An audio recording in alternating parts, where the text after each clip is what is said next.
Сайн байцгаана уу, Бамби TV байна. Өнөөдөр Дөөжи дээр нэгэн онцгой зочин ирсэн нь түүний цэрэгт хамт алба хааж байсан андийнхан дүү Пак байлаа. Хуучин найз нь ирсэн Дөөжи үнэхээр их баярлаж бүр хагас өдрийн чөлөө авч хуучлан суун. Гэвч Пак зүгээр нэг дурсамж ярих гэж ирээгүй байж. Тэрээр Дөөжид нэгэн өргөх бичиг өгч тэдний өөр нэгэн цэргийн анд санаагийн тухай дурсан. Санаа бол Пакийн адил урд нь Дөөжиг тусгай хүчний багш байхад нь шавин байсан залуу юм. Олон жилийн дараа Пак санааг аимшигтай хэрэгээр нас барсан гэх мэдээг дуулгана. Дөөжи Пакийг даган санаагийн чандрын бөгөөд олон жилийн өмнө салж байсан дүр зураг нүдэнд нь харагдана. Тэр жил Дөөжи ямар нэг шалтгаанаар цэргийн албыг орхих болоход санаа Пак хоёр түүнийг заавал ирж ирэхийг нь хүлээнэ гэж амлаж байжээ. Одоо санаагийн гинтийн үхэлтэй нүүр тулсан Дөөжи нулимсаа барьж чадахгүй бөгөөд андынхаа үхлийн ардах нууцыг заавал тайлахаар шийднэ. Тэр өдрөө Дөөжи цэрэгт буцаж орох өргөдлөө өгөөд Гүйн болон багийнхантайгаа холбогддог утнуудаа бүгдийг нь хайчихна. Гүйн Дөөжиг бүтэн өдөр ирэхгүй, утас нь холбогдохгүй байгаад Хуана алттай санаа зовж шүнжин мотоциклаараа хаа сайгүй хайна. 27 хоногийн дараа нэгэн мөр олдох бөгөөд Дөөжигийн таксиг замын хажууд хайчихсан байхыг олно. Пак Чүэ ах хоёр сандарч эхэлнэ. Дөөжи таксигаа энд орхисон байна гэдэг ямар нэг муу зүйл тохиолсны шинж. Гүйн ойр орчмын хяналтын камерыг шүүж үзээд Дөөжи санаа дээр очсныг тогтооно. Мөрдлөгөөр санааг ямар шалхангүйгээр сургуулийн бүсийг орхид цогтаад дэлбэрэлтэн дүртэж өгсөн. Түүнийг эх орноосоо урвсан гэж үзээд цэргийн цалыг нь хурааж хөөсөөн гэх мэдээлэл гарч ирнэ. Багийнхан Дөөжид маш их санаа зовох боловч камер түүнийг өөрөө уцаа хайж байгааг хараад тэднийг өөрийг нь битээ хайгаасай гэж хүснийг нь ухаарна. Хэдэн өдөр сэтгэл төгшин хүлээсний эцэст нэг өдөр багийнхны пэйжер утас руу нэгэн мэдээлэл ирнэ. Энэ мэдээллийг гарцаагүй Дөөжи илгээсэн байв. Гэвч тэрээр залгагчгүй, мессеж бичээгчгүй зөвхөн дохио өгсөн нь багийнханд муу совин татуулна. Дөөжи гарцаагүй аюулд орж багийнхан Дөөжиг хайхаар шийднэ. Гүйн пэйжерийн дохиог ашиглан Дөөжигийн байршлыг тогтоох бөгөөд тэр авийн хиймэл дагуулын зургийг зориуд бүдгөрүүлсэн байхыг хараад энд цэргийн нууц объект байгааг тааварлана.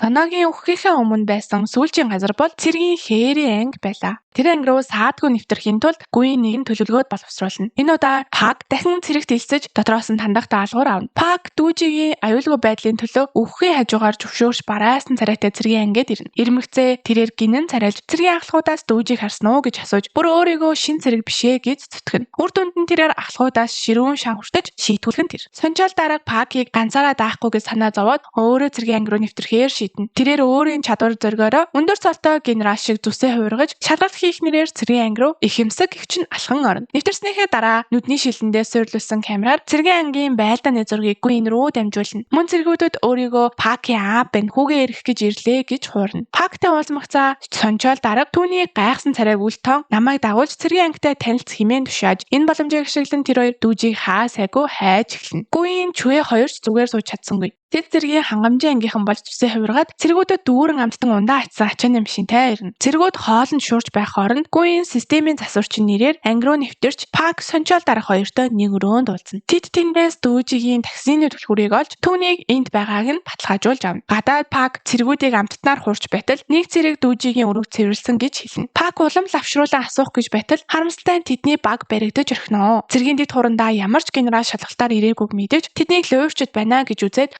тулхан байцаахан тэр. Олон 10 бууны амны урд Пак тэргүүтээ багийнхан сандран зогсож байтал холоос нэгэн машин ирж дотроос нь Дөөжи цемент бууж ирснээр багийнхан сая л нэг амьсгаа авна. Өнгөрсөн 2-7 оны хугацаанд Дөөжи үнэхээр олон зүйлийг туулжээ. Санаагийн үхлийн нууцыг тайлахын тулд тэрээр цэргийн дээд удирдлагуудтай холбогдсон боловч цэргээс халагдаад 3 жил гаруй болсон тул буцаж орох амаргүй байв. Азар дээд дарга нар нь ямар нэг арга олсон учраас саяхан тус цэргийн бүсээс нэгэн ховорцсон шувууны төрөл зүйлүүлсэн учраас Дөөжиг шувууны судалгаа хийх нэрээр 3-7 оны хугацаатай тус ангид томилсон байж. Ингээд Дөөжи олон жилийн дараа цэргийн хувцас өмсөн иргэн иржээ. Өнөөх дэд хурандаа Дөөжид үнэхээр дургүй бөгөөд түүний түүхийг сайн мэддэг нэгэн байв. Дөөжи урд нь тусгай хүчний сургуулийн багш байсан. Тагнуулын ажиллагааг удирдах байсан шидэг мэргэжилтэнд байтал яагаад шувуу судлахаар ирснийг нь гайхаж цэргүүдтэй Дөөжиг алхам татамд нь мөрдөж жинхэнэ зорилгыг нь олж мэдхийг нь тушаана. Дөөжи Пак ахтай санаагийн иргэний тайлан ярилцсан. Тайлан санааг сургуулийн үеэр нөхдөө орхиж зэвсэг хулгаалan хойд солонгос руу зогтохыг завцаан гэж бичсэн байв. Гэвч Дөөжи санааг тийм зүйл хийх хүн биш гэдгийг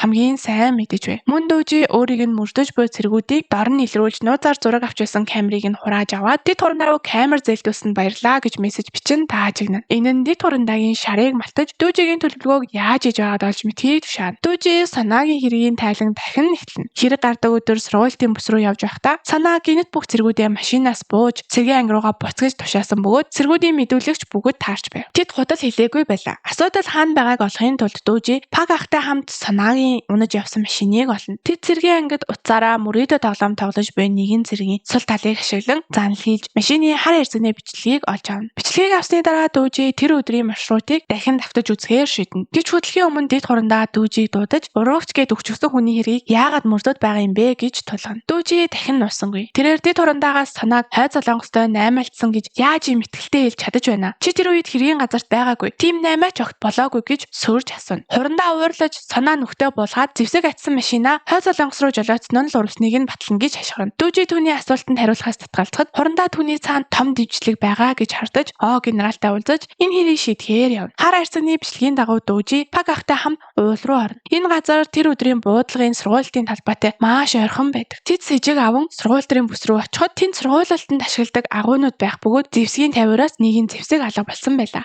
Санаагийн явсан замаар явж байгаа дүүжи нэгэн бэлчээр дээр ирж санаа хойд солонгос руу зүхтах гэж байгаагүй. Харин үндсэн зам нь хаагдсан тул арга буюу өөр зам хайсан байна гэж дүгнэнэ. Тэр замаар алхасаар дүүжи хилийн бүсэд ирэх бөгөөд тэндээс нэгэн шувууны үүр олж харна. Олон жилийн өмнө дүүжи санаад хэрв ямар нэг аюул тул урвал чухал баримтуудаа ус нэвтэрдгүй найдвартай шувууны үүрэнд нууж байгаарай гэж зааж байжээ. Энэ нь санаанд норж дүүжи Паг ахаар шувууны үрийг авахултал дотроос нь үнэхээр нэгэн видео камер гарч ир. Санаа өөрт нь аюул тохиолдвол дүүжи заавал ирж олно гэдэгт итгэж тэр өдрийн бүх үйл явцыг энэ камерт бичиж үлдээсэн байж. Бичлэгт хэлийн хамгаалтын хурлын дараа Ким хурандаа санааг үлдээж түүнд нэгэн зураг өгөөд сургуулийн замыг К43-аас Б24 бүс рүү өөрчлөх тушаал өг. Санаа зураг руу хараад нэг зүйл буруу байгааг зүүн совин гороо мэдэрч удасны бүхийг нэслэх гэж оролцсон ч хурандаагийн машин ягаар холдож байгааг хараад араас нь нуцаар дагна. Тэрээр хурандааг дагсаар Б24 бүсэд ирэхэд тэнд цэргүүд энгийн сургуулийн хантайзаа жинхэнэ тэсрэг бөмбөг суулгасан хантайзаар сольж байхыг аимшигтайгаар олж харна. Энэ бол алдаа биш, зориуд зохион байгуулсан аллаг. Цус хувилдаан байсан байж. Маргаашин санаа өөрийн төлөвлөгөөг хэрэгжүүлж Ким хурандаагийн рационоор орилохыг үл тоон машинда байсан 8 цэргээ буухыг тушаагаад ганцаараа өхлийн бүс рүү машинаа жолоодно. Тэрээр нээлттэй сувгаар цэргүүдийн амийг золиосны хүү болгож байгаа та нар цэргийн хувцас өмсөх ирэхгүй хувцснууд гэж уурлан хашгирна. Тэрээр хэргийн газарт очиж тэсрэх бөмбөгтэй хантаад хэргийн нотлох баримтуудыг машинда ачин цэргийн шүүх рүү явах гэж оролцоход Ким хурандаа замыг нь хаана. Хурандаа түүнийг тэтгэврт гарсан ээжээр нь сүрдүүлж амиа өрөх гээгүй юм бол бууж үг гэж шатгана. Санаа сэцүү байдалд орсон ч дүүжи багийнхаа амьд үлдэх нь хамгийн чухал гэсэн алтан дүрмийг санаж тултлан гიშгэн зовдох боловч зам нь шууд хойд солонгосын хил рүү чиглэсэн байв. Тэр хавханд оржээ. Санаа амжиж машины камера шууны үүрэнд нууж зурус үлдээгээд үннийг хамгаалахын тулд машинаараа хилийн зурус дээрх асар том дэлбэрэлтийг мөргөж баатарлагаар амиргдсан байлаа. Ким хурандаа санаа их орноосоо урууж зүхтагтаа өгсөн гэж хуурамч тайлан бичсэн ч цаанаа